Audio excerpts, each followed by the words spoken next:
Salam semuanya. Apa kabar?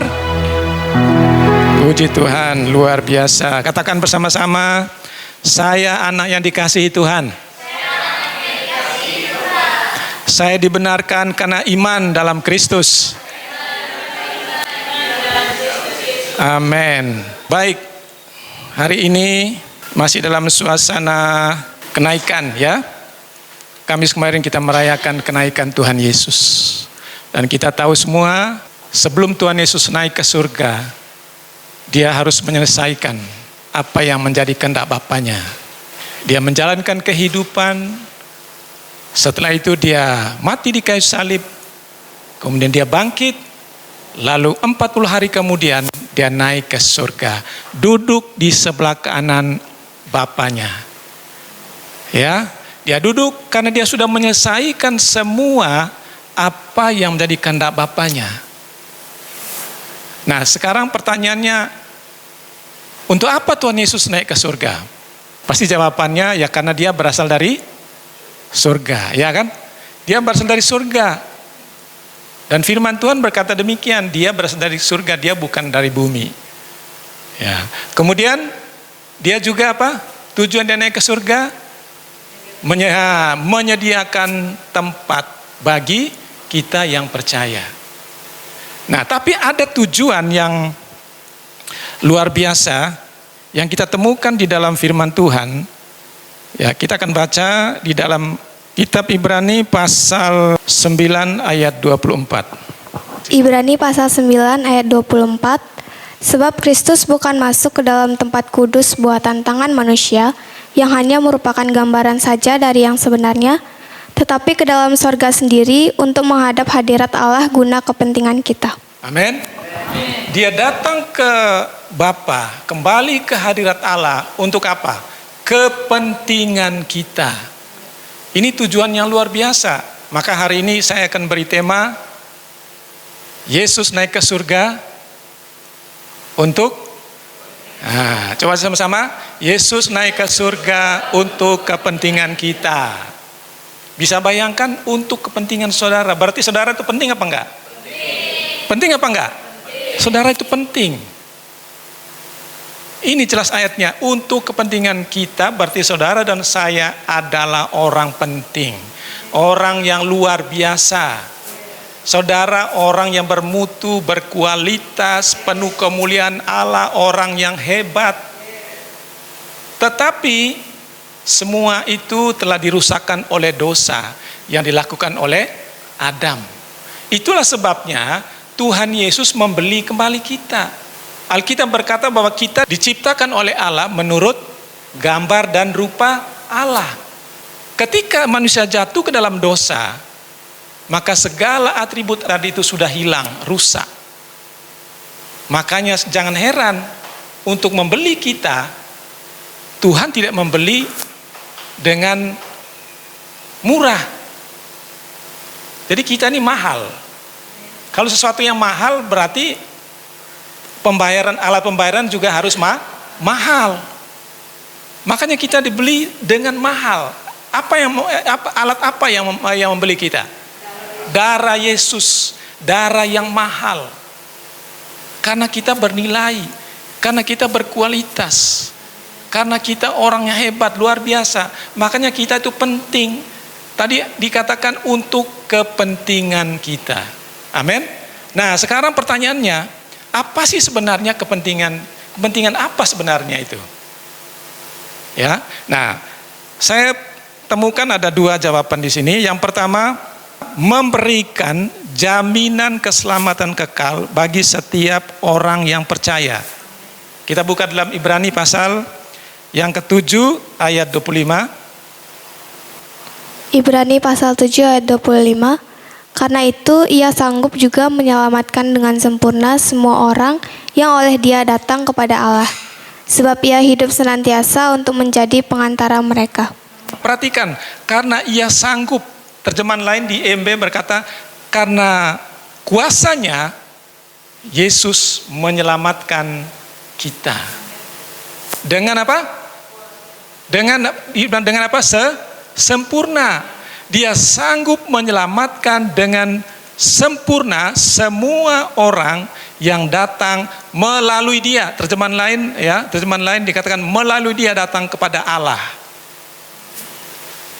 Berarti siapapun yang percaya kepada Allah, yang lahir dari Allah, dia bilang apa? Secara sempurna orang itu selamat. Amin. Ini ayatnya. Secara sempurna kita diterima oleh Allah. Tapi tidak semua orang Kristen diselamatkan. Tidak semua orang Kristen selamat. Hanya orang siapa? Hanya orang yang lahir baru, lahir dari Allah.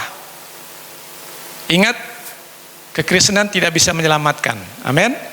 Kelahiran kita itu harus 2 kali. Untuk selamat itu lahirnya harus 2 kali.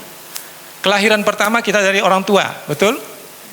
Kita lahir dari orang tua, ya, dan kita lahir itu sudah membawa dosa kita, dosa dari orang tua kita.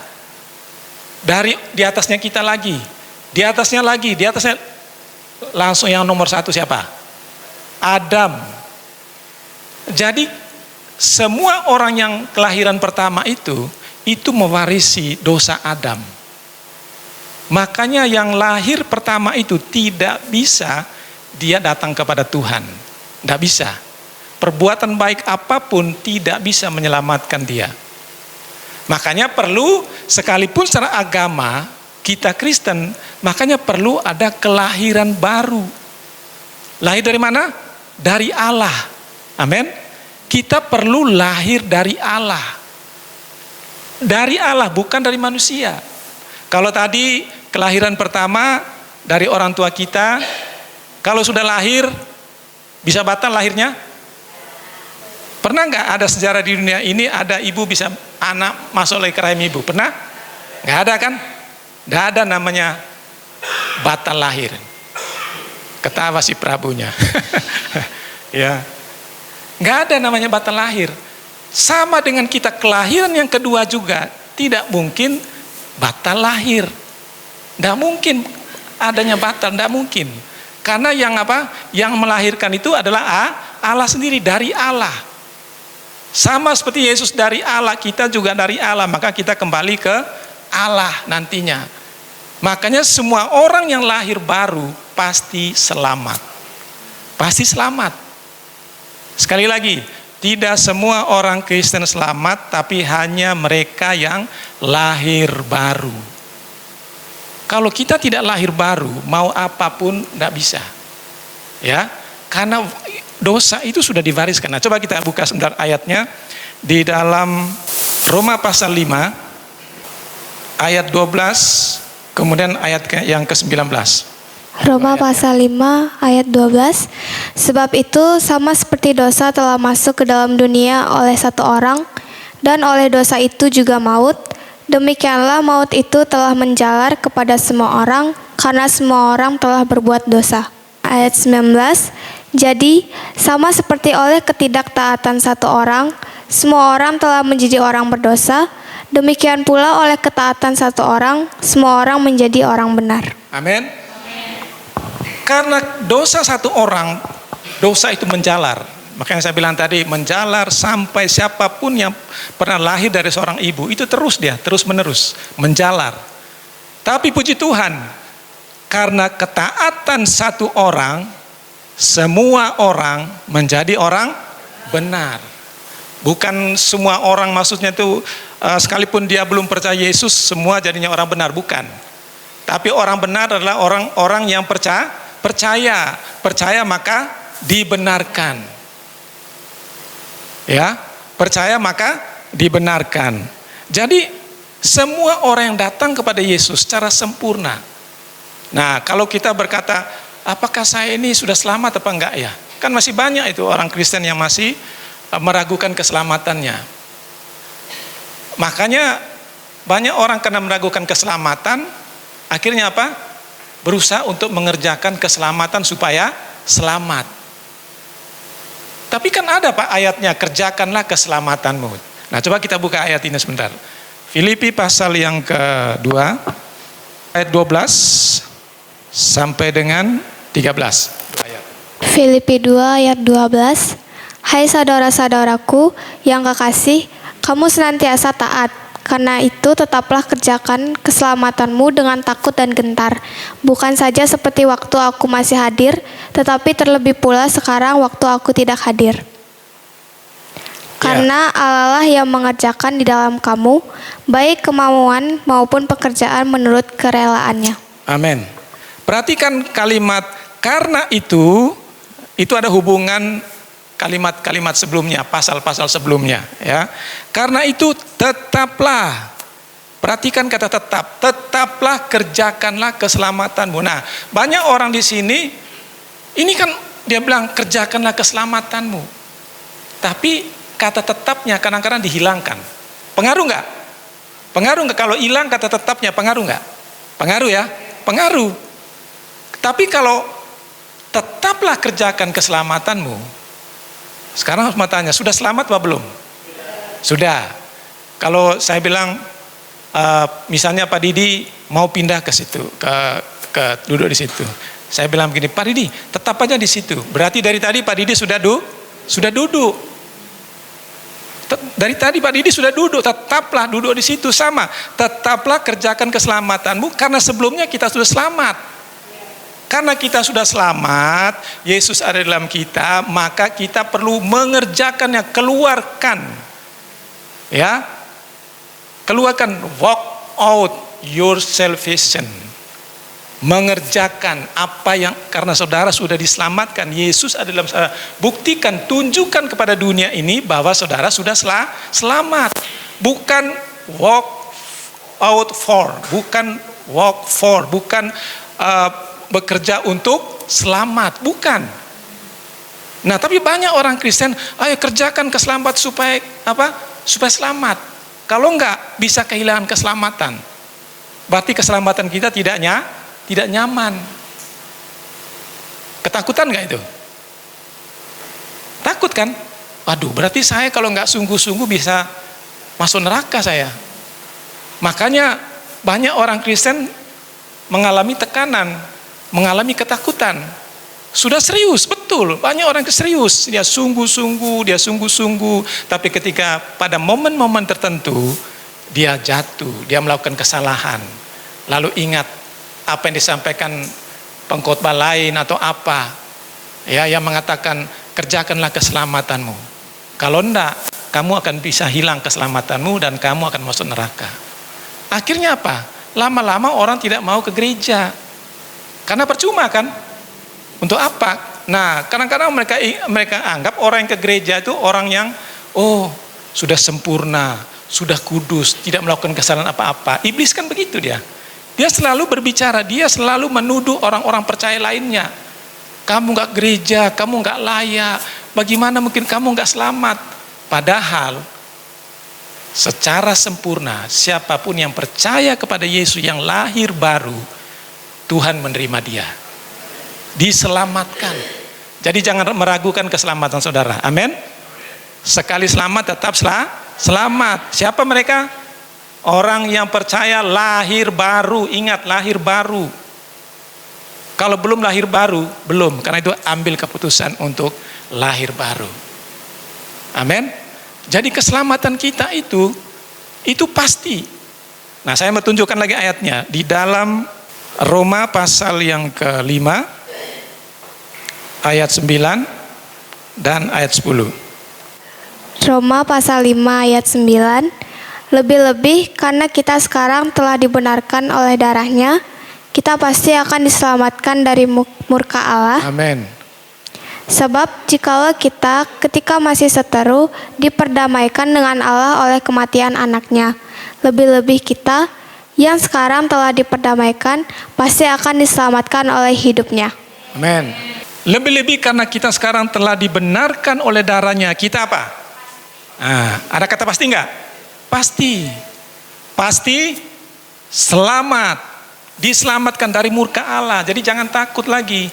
Setiap orang yang percaya pasti selamat. Karena itu kalau sudah tahu bahwa kita selamat, makanya saudara bergairah datang ke Tuhan. Terima kasih Tuhan. Wah, luar, karena keselamatan itu sesuatu yang luar biasa, bukan usaha kita, bukan. Tapi pemberian cuma-cuma. Pemberian cuma-cuma, kita hanya menerimanya melalui iman. Amin. Nah, kemudian ayat 10, sebab jikalau kita ketika masih seteru diperdamaikan dengan Allah oleh kematian anaknya, lebih-lebih kita yang sekarang telah diperdamaikan, kemudian apa? Pasti akan diselamatkan oleh hidupnya. Ada kepastian? Ada. Jangan ragukan lagi keselamatanmu. Sudah selamat, tapi kita tidak datang ke Tuhan. Apa sebabnya itu? Jelas kita punya musuh. Siapa namanya? Iblis. Dia berusaha bagaimana caranya supaya kita menjauh dari Tuhan. Karena kalau dia tahu kalau kita sudah menjauh dari Tuhan, mudah bagi dia. Dia bilang kamu tidak akan selamat. Kamu nggak ke gereja, kamu begini dan sebagainya segini deh. Itu iblis yang nuduh. Tapi ingat, orang yang sudah lahir baru, ada Roh Kudus di dalam orang itu. Amin. Makanya kita jangan menghakimi orang. Dulu saya suka sekali menghakimi orang. Oh, kalau orang mengalami sesuatu yang buruk, nah ini pasti ini berbahaya nih, ada dosa ini, ya. Pasti ini, wah kalau dia ini. Nah terus pernah suatu ketika saudara saya meninggal. Ya, saya tahu hidupnya bagaimana, adik saya juga tahu. Ya, saya pernah doakan. Ya, hidupnya ya begitulah, jauh dari Tuhan. Ya.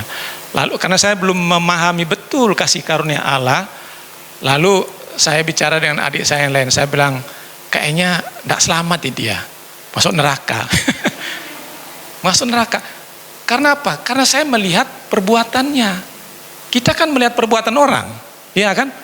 Kalau kita melihat perbuatan orang, aduh ini nggak benar nih dan sebagainya, kita nggak lihat di dalamnya dia itu siapa. Apakah dia terima Yesus? Kenapa orang perbuatannya nggak benar, tidak sesuai dengan identitasnya dia? Kenapa? Kan banyak faktor. Bisa juga dia salah mendengar, salah dengar ajaran dari gereja kan bisa salah juga. Bisa dia salah dengar atau salah menyampaikan, bisa juga. Ya kan? Salah menyampaikan, akhirnya juga salah mendengar. Pikiran kita salah, maka tindakan kita juga pasti salah. Karena itu arahkan mereka yang sudah lahir baru, yang sudah percaya Yesus. Ingat, bukan hanya percaya Yesus. Karena di luar sana itu banyak yang percaya Yesus, betul? Coba tanya banyak orang-orang di luar sana, percaya Yesus enggak? Iya saya percaya. Tapi mereka tidak mau terima Yesus. Tidak mau lahir baru, berarti belum selamat. Tidak semua orang yang percaya Yesus belum tentu mereka selamat. Jadi kadang-kadang orang seperti itu. Orang datang ke gereja karena dia salah mendengar atau yang menyampaikan juga salah menyampaikannya. Tapi hari ini pastikan bahwa orang yang lahir dari Allah sudah pasti diselamatkan. Itulah jaminan kita. Tuhan sudah jelas, dia menerima dengan sempurna semua orang yang datang kepadanya. Luar biasa enggak Tuhan kita? Amin. Luar biasa. Tuhan kita dahsyat. Kita diselamatkan oleh anugerahnya.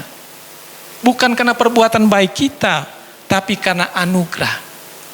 Coba kita buka sebentar di Efesus pasal 2 ayat 8. Efesus pasal 2 ayat 8. Sebab karena kasih karunia kamu diselamatkan oleh iman, itu bukan hasil usahamu, tetapi pemberian Allah. Amin. Sebab karena kasih karunia kamu diselamatkan oleh iman, itu bukan hasil usahamu, tetapi pemberian Allah. Keselamatan itu pemberian secara cuma-cuma. Ya, itu namanya kasih karunia. Kasih karunia sudah diberikan kepada kita secara cuma-cuma. Nah, tapi ingat, tidak sampai di situ. Apa dia bilang apa? Oleh iman. Kita diselamatkan oleh kasih karunia melalui iman. Kalau kita nggak ada iman, nggak punya iman, ya nggak bisa, tetap nggak bisa selamat. Benar nggak? Kalau misalnya tanpa iman berarti semua orang diselamatkan, benar nggak? Karena apa? Kasih karunia diperuntukkan untuk semua orang. Semua orang mendapat kasih karunia. Nah, coba buka ayatnya sebentar. Di Titus pasal yang ke-2 ayat 11. Titus pasal 2 ayat 11. Karena kasih karunia Allah yang menyelamatkan semua manusia sudah nyata. Terus ayat 12. Ia mendidik kita supaya kita meninggalkan kefasikan dan keinginan-keinginan duniawi, dan supaya kita hidup bijaksana, adil, dan beribadah di dalam dunia sekarang ini. Amin. Karena kasih karunia Allah yang menyelamatkan semua manusia. Berarti kasih karunia itu diperuntukkan untuk semua orang, tapi tidak semua orang mau menerima kasih karunia itu. Hanya orang yang percaya. Makanya tadi dikatakan kita diselamatkan oleh kasih karunia melalui iman. Jadi kasih karunia itu sudah disediakan, ya, untuk semua orang. Sekarang kita mau apa enggak? Mau apa enggak? Tapi sayangnya banyak orang yang tidak mau.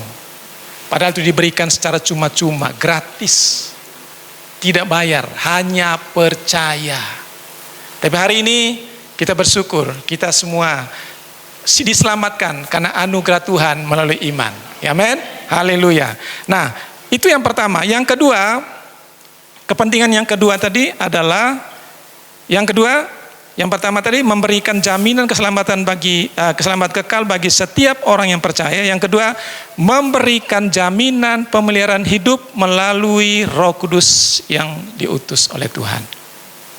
Kita buka di dalam Efesus pasal 1 ayat yang ke-13 sampai 14. Efesus pasal 1 ayat 13. Di dalam Dia kamu juga, karena kamu telah mendengar firman kebenaran, yaitu Injil keselamatanmu. Di dalam Dia kamu juga, ketika kamu percaya, dimeteraikan dengan Roh Kudus yang dijanjikannya itu. Dan Roh Kudus itu adalah jaminan bagian kita sampai kita memperoleh seluruhnya, yaitu penebusan yang menjadikan kita milik Allah untuk memuji kemuliaan-Nya. Amin. Di dalam Dia kamu juga, karena kamu telah mendengar firman kebenaran, yaitu Injil keselamatanmu. Di dalam Dia kamu juga, ketika kamu percaya, Dia apa? Dimeteraikan dengan Roh Kudus yang dijanjikannya. Dimeteraikan itu artinya apa? Tanda kepemilikan, bahwa saudara dan saya itu adalah miliknya Allah. Amin. Kalau miliknya Allah, berarti segala sesuatu yang punyanya Allah itu juga punyanya saudara. Amin. Yesus pernah berkata di dalam perumpamaan anak yang hilang, anakku, segala sesuatu yang aku miliki adalah milikmu juga. Jadi kita ini miliknya Allah. Semua yang Tuhan punya itu punyanya kita. Tapi bagian kita apa tadi? Iman. Semua itu diberikan secara cuma-cuma, bagian kita iman. Ya. Kemudian di ayat selanjutnya, dan Roh Kudus itu adalah jaminan bagian kita sampai kita memperoleh seluruhnya, yaitu penebusan yang menjadikan kita milik Allah untuk memuji kemuliaan-Nya. Jadi Roh Kudus itu adalah jaminan selama kita hidup di dunia ini. Makanya berapa hari lagi kita merayakan hari Pentakosta, hari turunnya Roh Kudus. Tuhan Yesus bilang, aku tidak akan meninggalkan kamu sebagai yatim piatu. Aku akan mengutus penolong bagimu, yaitu Roh kebenaran. Ya, jadi Roh Kudus diutus oleh Allah untuk menolong kita, menguatkan kita. Ya, jadi kita tidak sendirian. Kalau saudara sampai berpikir, aduh bagaimana hidup ini ya, saya kok sendirian, bagaimana masa depan saya, bagaimana ini, bagaimana. Ingat, ada Roh Kudus yang ada dalam kita. Ada Roh Kudus, Dia menghibur, Dia menguatkan kita. Dia selalu berbicara kepada kita. Amin. Dia selalu berbicara. Setiap hari kita mungkin mengalami kekhawatiran. Mungkin kita mengalami ketakutan. Bagaimana ini, bagaimana untuk sewa, bayar kos, anak-anak, kuliah dan sebagainya. Kadang-kadang kita pada momen tertentu kan kita berpikir kan. Tapi Roh Kudus yang ada dalam kita menolong kita. Saat kita khawatir, Dia bilang, jangan khawatir. Jangan khawatir. Perhatikanlah burung-burung di udara. Yang tidak menanam, tidak menabur, tapi dipelihara oleh Bapamu di surga. Jadi setiap kali kita bisa mengalami kekhawatiran, ketakutan, Roh Kudus itu ngomong. Jadi jangan bilang begini, saya kok belum pernah mendengar suara Tuhan ya. Padahal Tuhan tuh ngomong. Maunya kita kan mungkin suara Tuhan itu keras-keras. Wow, Prabu, kenapa kamu? Prabu, bukan begitu. Ya, kalau itu di gunung, kalau itu di Gunung Kawi, ya, enggak ada begitu ya Prabu ya, enggak begitu. Oh Prabu, kemarin ke Bedugul ya, kemarin ke Bedugul ya, pergi, ya, kan enggak. Oh Prabu, kenapa kamu enggak? Ya kan enggak, itu bukan suara Roh Kudus, itu hantu, ya, roh halus. Roh Kudus itu dia lembut, dia menuntun kita, dan ingat Roh Kudus tidak pernah menghakimi kita. Buka ayatnya di dalam Yohanes pasal yang ke-16 ayat 8 sampai 13. Yohanes 16 ayat 8, dan kalau ia datang, ia akan menginsafkan dunia akan dosa, kebenaran, dan penghakiman. Akan dosa karena mereka tetap tidak percaya kepadaku. Akan kebenaran karena aku pergi kepada Bapa dan kamu tidak melihat aku lagi. Akan penghakiman karena penguasa dunia ini telah dihukum. Masih banyak hal yang harus kukatakan kepadamu, tetapi sekarang kamu belum dapat menanggungnya. Tetapi apabila ia datang, yaitu Roh kebenaran, ia akan memimpin kamu ke dalam seluruh kebenaran, sebab ia tidak akan berkata-kata dari dirinya sendiri, tetapi segala sesuatu yang didengarnya itulah yang akan dikatakannya, dan ia akan memberitakan kepadamu hal-hal yang akan datang. Ya.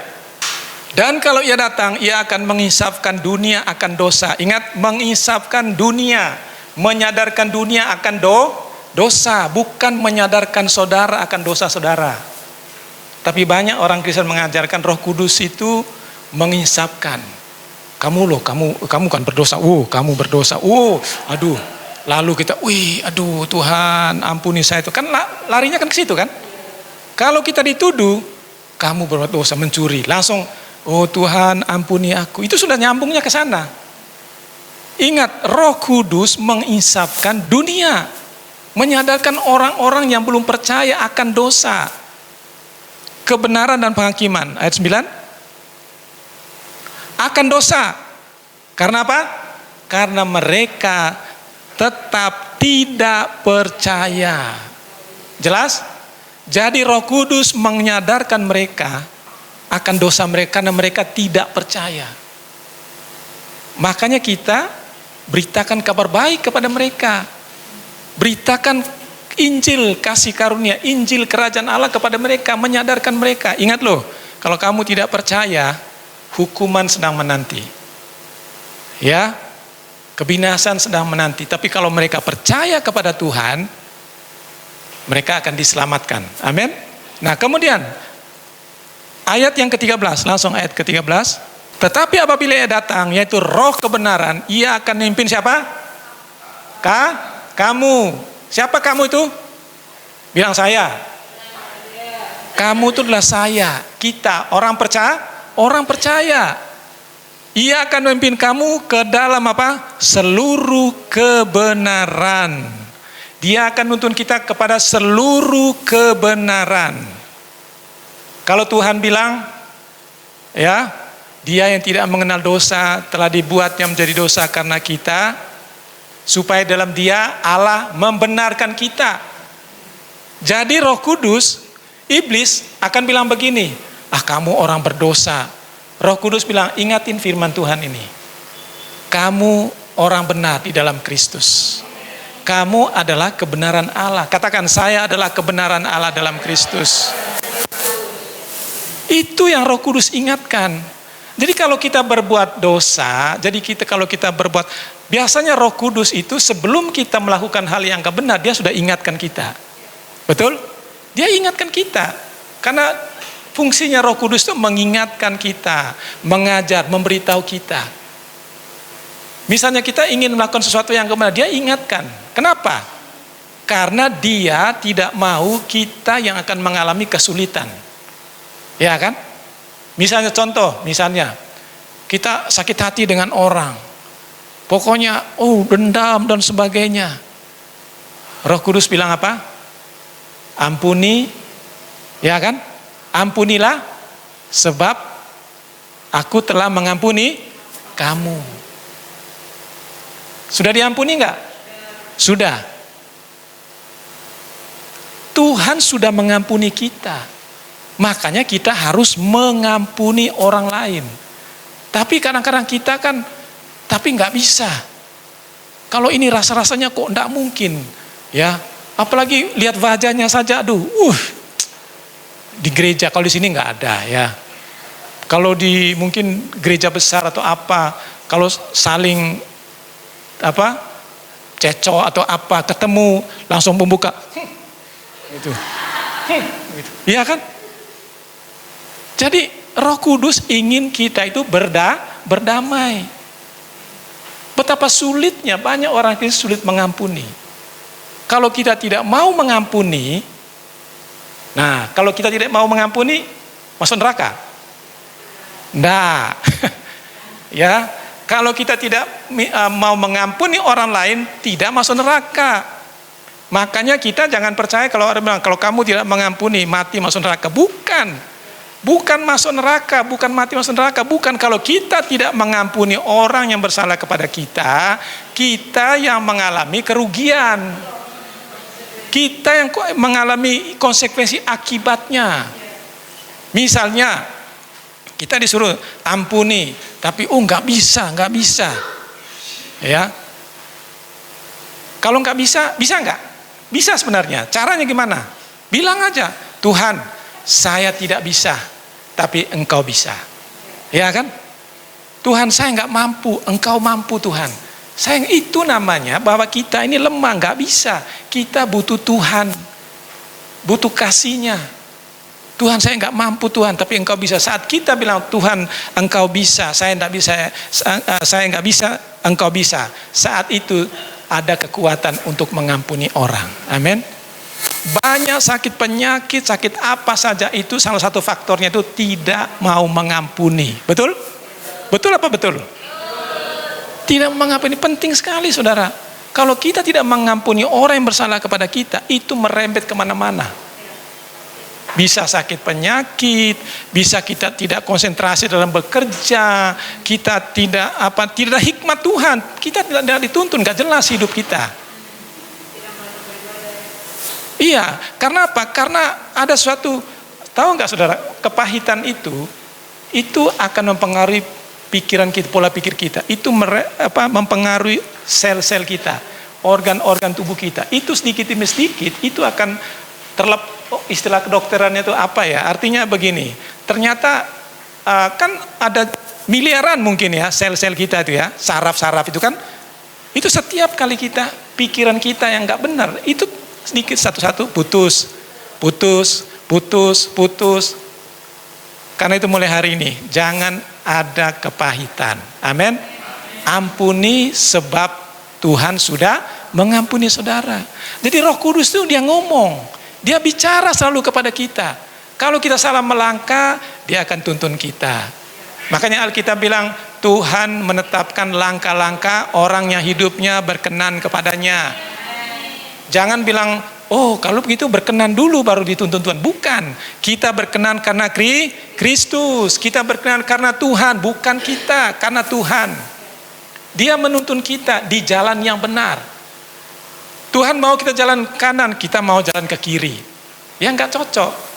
Nah, karena itu kembali lagi, karena itu kalau Roh Kudus berbicara kepada kita, selalu lebih banyak dia pakai firman Tuhan. Bayangkan kalau kita tidak baca firman Tuhan, Roh Kudus mau ngomong apa? Bisa nggak Roh Kudus bicara? Nggak bisa. Nggak bisa, dia pakai firman Tuhan, lebih banyak pakai firman. Memang ada saat tertentu dia nggak ngomong seperti teman, sahabat, ya kan? Kalau kita khawatir, kita stres, dia akan bilang, ya sudahlah, selesai. Itu juga Roh Kudus menghibur kita. Kan nggak ada di firman Tuhan, ya sudahlah, nggak ada kan? Tapi itu dia menguatkan kita. Sudah sabar, nggak usah ini, gitu kan? Tapi ketika kalau dia bilang jangan khawatir, ada nggak di Alkitab? Ada. Nah, adik saya pernah bersaksikan khawatir, dia khawatir. Terus Roh Kudus bilang jangan khawatir. Dia ingat akan firman Tuhan. Itu loh cara Roh Kudus berbicara kepada kita. Jangan bilang begini, saya kok nggak pernah dengar suara Tuhan ya. Saya nggak pernah, padahal setiap hari itu Tuhan tuh berbicara kepada kita. Karena dia tinggal di dalam kita. Sebagai jaminan untuk memelihara hidup kita. Amin. Karena itu jangan khawatir, jangan takut. Apapun keadaan dunia ini tidak sedang baik-baik saja. Dunia ini mengalami kegoncangan, tapi saudara dan saya tinggal dalam kerajaan yang tidak tergoncangkan. Amin. Apapun keadaan dunia ini, saudara punya penolong yang luar biasa. Namanya Roh Kudus, Yesus Kristus. Dia hanya menuntun orang percaya kepada kebenaran. Dia tidak pernah menginsafkan dosa, saudara. Dia tidak menyadarkan kamu berdosa lah. Yang menuduh itu bukan Roh Kudus. Itu iblis yang menuduh kita. Kamu nggak layak, kamu orang berdosa, kamu begini, hal yang buruk. Tapi Roh Kudus tidak pernah menghakimi kita, tidak pernah menjatuhkan kita. Dia selalu mengangkat kita, karena kita kan anaknya. Coba bayangkan anaknya Bu Koni, ya. Misalnya waktu kecil El berdiri di pinggir kali gitu, terus Ibu Koni bilang begini, lompat aja kamu ke situ, ya kan, ya. Terus dilompat sama dia, ya kan. Kira-kira masa, dipertanyakan tuh, ibunya bukan, iya kan. Tapi kalau ibunya bilang, El, itu kali itu ada got itu, jangan, kalau kamu nanti dekat situ, kamu akan jatuh.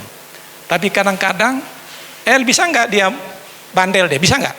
Bisa. Jatuh, tergelincir, kakinya, aduh. Terus tiba-tiba El bilang begini, ini gara-gara mama ini, ya kan? Gara-gara mama. Pernah nggak ada manusia yang realnya kayak itu? Ada nggak? Nggak ada, bukan.